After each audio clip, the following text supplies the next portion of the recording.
aquella aldea solamente viajaban algunas personas que tenían problemas. Y dice que Pablo y Silas llegaron a aquel lugar, eran dos. Y dice que cuando llegaron a aquel lugar le expulsaron un espíritu de una mujer que era adivina. Pero esto causó muchos problemas porque aquella mujer que era adivina le daba beneficio a los negociantes de esa zona de alrededor. Pero dice la palabra que cuando Pablo llegó, reprendió ese espíritu, porque el espíritu le salió al encuentro a Pablo. Escuche esto. Esto es una travesía muy fuerte. Entonces Pablo, reprendiendo el espíritu sale de la mujer, pero en vez de recibir halagos, escuche esto, en vez de que lo agarraran y lo sentaran a una mesa y le dieran comida y le dieran de todo y lo honraran como hombres y mujeres de Dios, dice que se levantaron los principales de aquella zona y dice que mandaron a encarcelar a Pablo. Dale la mano al que está a tu lado y dile: dos. Aquellas eran dos personas que habían recibido el verdadero evangelio. Aquellas eran dos personas que habían recibido el verdadero Espíritu Santo de Dios. Y dice que cuando esta gente llegaron a aquel lugar, la palabra de Dios dice en Hechos 19 que hacía Dios milagros extraordinarios por mano de Pablo, de tal manera que agarraban los delantales de su cuerpo, y dice que las enfermedades se iban con solamente los delantales de su cuerpo. Eran los pañuelos que Pablo usaba. ¿Me está escuchando aquí? Y dice que cuando llegan a aquel lugar lo agarran y lo encarcelan y lo meten a un cepo, que era donde metían las personas que tenían problemas de demencia. Las personas que tenían problemas incontrolables. Lo primero que quiero decirte es que cuando un hombre de Dios decide levantarse, las tinieblas también empiezan a levantarse.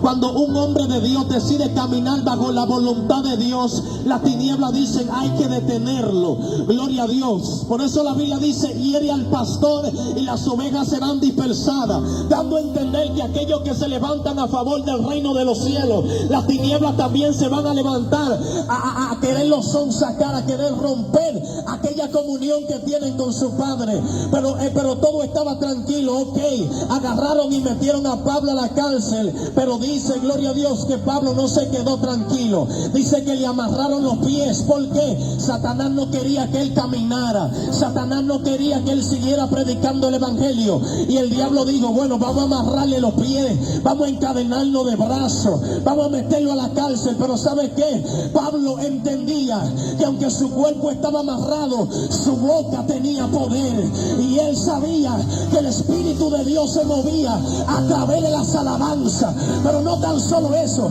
dice que mientras estaba allí habían presos que estaban escuchando, y dice que de repente Pablo empezó a cantar, empezó a adorar, empezó a invocar el nombre de Dios, y dice que los que lo estaban escuchando empezaron a escucharlo, y dice que de repente a la medianoche, escucha esto, ya estoy terminando, dice que a la medianoche se oyó como un terremoto. La medianoche es como profética, porque cuando Sansón estaba en Gaza, dice que había una acechanza y lo habían rodeado para matarlo, pero dice que Dios lo despertó a la medianoche. No sé si me está entendiendo. En la parábola de Mateo 25, la palabra dice que a la medianoche se oyó un clamor. Gloria a Dios. Aquí en esta historia donde estamos leyendo, dice que a la medianoche empezó a temblar aquel lugar, y los cimientos empezaron a caerse, y las cadenas empezaron a caerse. De repente aquel preso que estaba atado, de repente se dio cuenta de que ya no estaba atado. De repente aquella gente que tenían enfermedades en aquel lugar, las enfermedades empezaron a salir de los presos que estaban escuchando a Pablo. Yo no sé si tú me estás entendiendo la revelación de la palabra que Dios te está dando esta noche. Es que hay gente que Dios lo ha unido en dos. La palabra de Dios dice, Pastor Joel, que mejores son dos que uno. Pero también la palabra de Dios dice que Dios forjó 12 discípulos y lo envió de dos en 12. Ellos habían sido producto de Jesús. Jesús envió a Pablo y a Silas. Gloria a Dios. Lo primero que debemos entender es que debemos de predicar a Jesús. Cuando predicamos a Jesús, nuestro mensaje es efectivo en la vida del ser humano. Ya casi estoy terminando.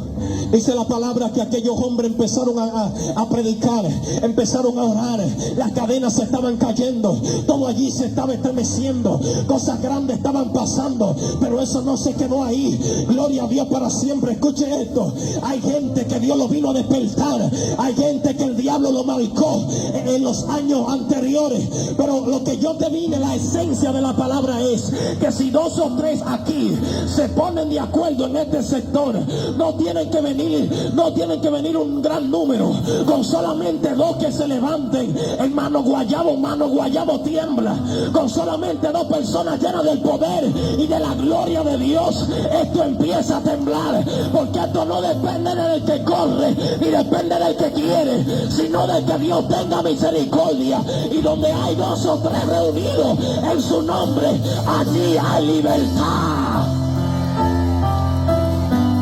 Estoy terminando. Me faltan unos minutos todavía. Escuche esto. Por eso Dios le dice a Jeremías: antes de que te formase en el vientre de tu madre, yo te santifiqué y te di por profeta a las naciones. O sea, en otra versión dice: antes de que te formase en el vientre de tu madre, yo te conocía. Nadie puede conocer a alguien si primero no ha intimado con él. En otra ocasión el salmista dice: mi embrión vieron tus ojos, y en tu libro yo vi las cosas que estaban escritas. No sé si tú me estás entendiendo. Esa historia que tú estás viviendo ahora está escrita en el corazón de Dios, pero hay historias que se distorsionaron, que Dios te vino a decir: tú eres una persona de propósito, y yo no te llamé para que andes como cualquiera en la tierra, sino para que andes como yo te diseñé. Como andas, ama, antes de que tú te llamaran fulano o fulana, ya Dios te había llamado profeta, ya Dios te había llamado apóstol, ya Dios te había llamado evangelista. Por eso es que hay gente que no entiende. Cada vez que tú pasas por un lugar donde se está predicando, tú sientes como algo que dice: yo quiero tener eso que ese hombre tiene, porque es que hay llamado dentro de ti, hay cosas proféticas que se activan en este día. Dale la mano al que está a tu lado y dile: 2. Si tan solo 2 se pusiesen de acuerdo, todo lo que ataren en mi nombre será atado allá arriba. Yo no sé si tú estás entendiendo que Efesios capítulo 4 dice que Él nos sentó en lugares celestiales y dio por cabeza a la iglesia, y dice que lo puso por encima de todo principado, dice que lo puso por encima de toda potestad. No sé si me está entendiendo. Hay gente que le tiene miedo al diablo, pero lo que ellos no entienden es que tú fuiste diseñado para que el diablo te corra. Ay, ay, ay. Por eso dice la Biblia: resistir al diablo y de vosotros huirá. Hay gente que mencionan tanto a los brujos, tanto a los demonios. Mire, mi hermano, mientras el nombre de Jesús tenga poder, yo voy a mencionar el nombre de Jesús. Ay, ay, ay.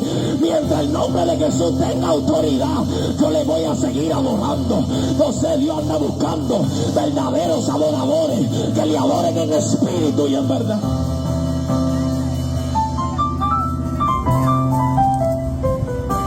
¿Cuál era la revelación? La cárcel no detuvo que Pablo siguiera dando una palabra. Hay gente que está metido en cárceles aquí. Hay gente aquí que están pasando depresiones. Mire, diga la verdad. Hay gente aquí que ni siquiera pueden dormir. Hay otro que la crítica lo está empujando. Gloria a Dios. ¿Y sabe lo que Dios me decía el otro día? Di la verdad. Hay críticas que te acercan más a Dios. Hay cosas que a ti te pasan que en vez de tú retroceder, lo que hace que tú avances. Hay veces que Dios tiene que incomodarte, sacarte de tu zona de confort, para que tú entiendas, para que salgas de ese conformismo. La mayoría de veces que Dios usó un hombre en la Biblia, Dios tuvo que sacarlo de la zona de confort. A veces Dios tiene que mandarte pruebas, procesos, que la gente te menosprecie, que la gente diga de todo de ti, para que puedas sacar esa esencia que tú tienes por dentro. Por eso el olivo, antes de ser aceite, es machacado. Por eso el diamante antes de ser diamante es oprimido. Por eso el trigo, antes de convertirse en trigo, tiene que ser harina. Ay, ay, ay. Dale la mano al que está a tu lado y dile: la opresión produce en mí un eterno peso de gloria. Dale, dale. Dile: la opresión está provocando en mí que algo dentro de mí se despierte. Yo no sé si estoy hablando con un guerrero. Hasta hoy llegó la depresión en tu vida, pero hasta que tú te le pares y le digas: yo sé quién soy yo en Dios. Mira, mira, mira. Hay gente que Satanás cree más en su llamado que ellos mismos. Hay gente que ellos dicen: yo no sirvo para nada, yo no puedo ministrar, yo no sirvo para cantar, yo no puedo seguir en la predicación. ¿Tú sabes por qué? Porque todavía tú no has entendido quién tú eres. La Biblia dice que tú eres un sacerdote del nuevo pacto. La Biblia dice que tú eres príncipe y sacerdote de Dios. La cárcel nunca impidió que Pablo desatara una palabra. La cárcel nunca impidió que Pablo desatara una palabra. Lo que tú estás viviendo no puede ser un impedimento para que lo que hay dentro de ti se desarrolle. Hay un pecado que, según la teología, se llama pecado por omisión. Y ese pecado dice que todo aquel que sabe hacer lo bueno y no lo hace, le es pecado. Y es doble condenación. Hay veces que nos estamos preocupando por el adulterio, pero estamos estables, estamos como que nada está pasando. Hay veces que nos estamos preocupando por la fornicación y está bien, porque eso es pecado. Pero hay veces que no estamos haciendo nada y también es pecado.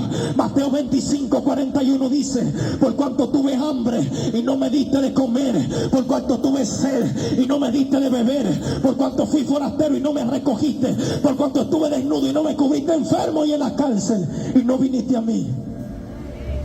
Con esto voy a terminar ya. Agarre su Biblia y levántela para arriba.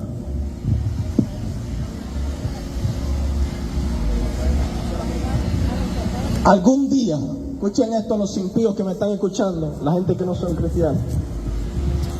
Y siempre hago esto cuando termino de predicar. Escuche esto. Ya esa era la palabra que Dios me entregó. Algún día el mundo, los evangélicos, los síndicos y los diputados y todo el que habita sobre la faz de la tierra se dará cuenta que esto no era un cuento de hadas.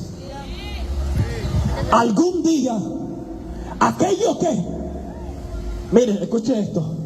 Usted tiene la Biblia en la mano ahí, ¿verdad? Usted se pierde si usted quiere. Usted tiene la Biblia en la mano ahí, ¿verdad? Usted se deja engañar si usted quiere. Usted tiene la Biblia en la mano. Estas son las que dan testimonio de Él. Y antes de Jesús ascender al cielo dijo: si alguno me ama, mi palabra guardará. Si alguno me ama, aquí mi palabra guardará. Nadie está por encima de la palabra.